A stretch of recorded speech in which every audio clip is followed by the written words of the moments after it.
Hello, I'm Dr. Jim Wells from Tremco Barrier Solutions.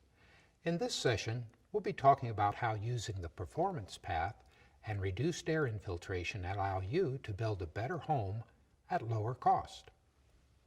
There's two methods to show code compliance. First, there's the prescriptive method. It's a list.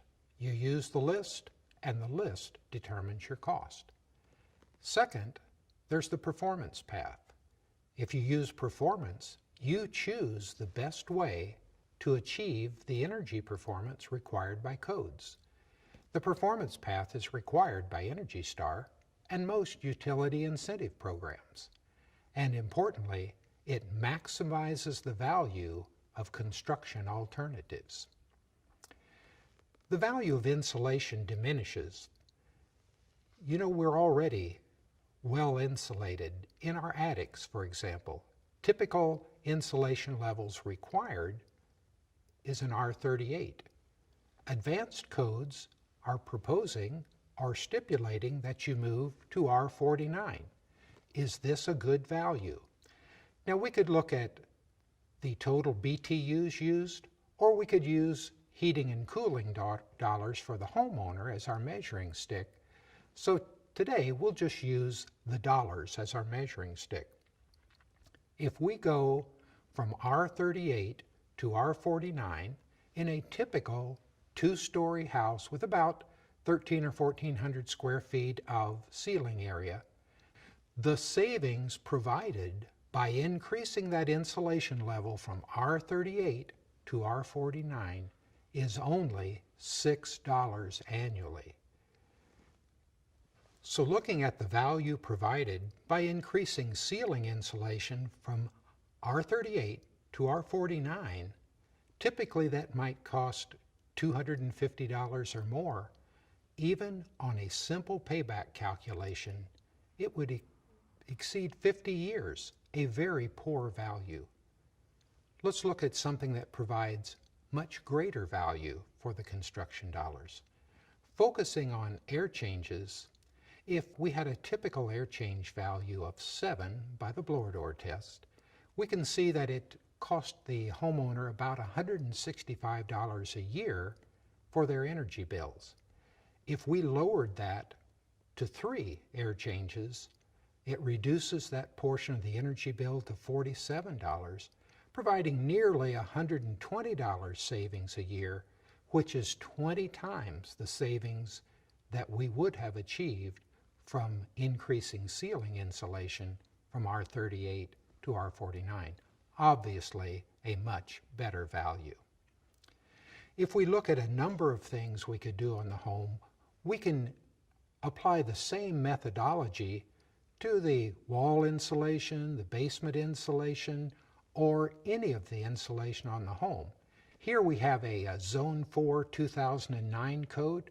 For frame walls, it would be an R13, ceiling insulation R38, basement insulation R10, window U value, and air change we'll just put 7, which is a typical value for a home, and obviously there'd be no construction savings. But if we looked at the performance path and tried to achieve equal energy performance, but in a more cost-effective way, you see that we could, for example, if we wished, eliminate the basement insulation and lower the air changes to 1.9 and save $570. So we meet the 2009 code today with a better product and a bit better construction cost.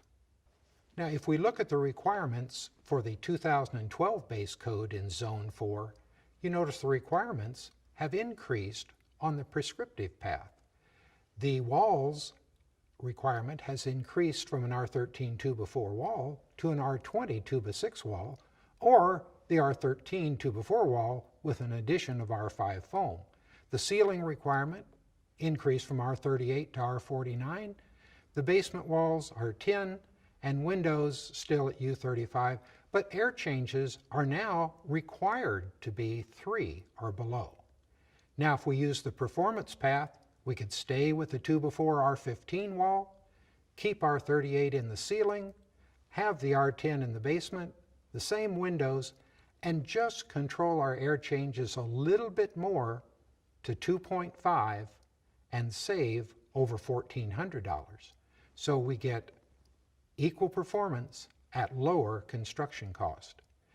If we look at Climate Zone 5, looking at the 12 code in Zone 5, we stay with R15, stay with R38, R10 in the basement, and just 3.0 air changes. You notice that's not even lower than required by the prescriptive path. We save over $2,000 in construction cost.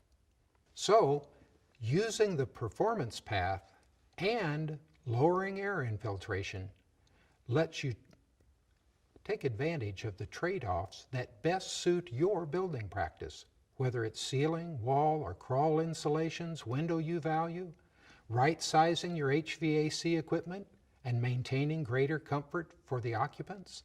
Stay with 2x4 walls if you wish. Energy raters and designers have the tools to help you meet your energy goals most advantageously.